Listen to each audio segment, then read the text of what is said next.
sklearn metrics RAND score. Description explain in detail. Inputs. Labels true A1D array representing the true cluster labels for each data point. Label spread A1D array representing the predicted cluster labels for each data point. A float value representing the RAND index.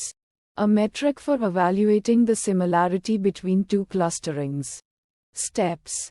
Calculate the number of pairs of data points that are in the same cluster in both the true labels and the predicted labels TP. Calculate the number of pairs of data points that are in different clusters in both the true labels and the predicted labels TN.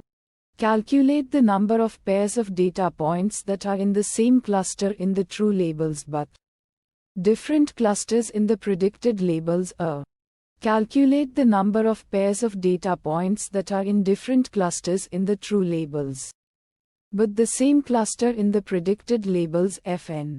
Compute the RAND index using the formula TPTN TPTN Fn. Metrics.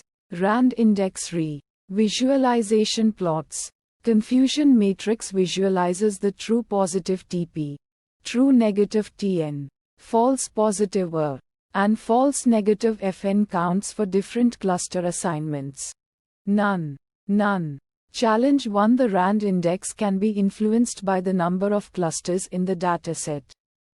Sample use case that resulted in challenge 1. If there are only a few clusters, even a random clustering might have a high RAND index.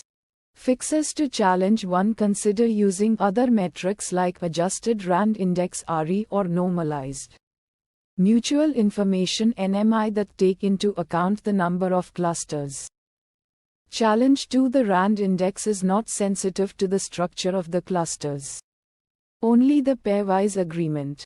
Sample use case that resulted in challenge 2. Two clusterings with the same RAND index might have different shapes and structures. Fixes to challenge 2. Consider using other metrics like silhouette score or Kalinske-Harabasz index that assess the quality of the clusters based on their internal cohesion and separation.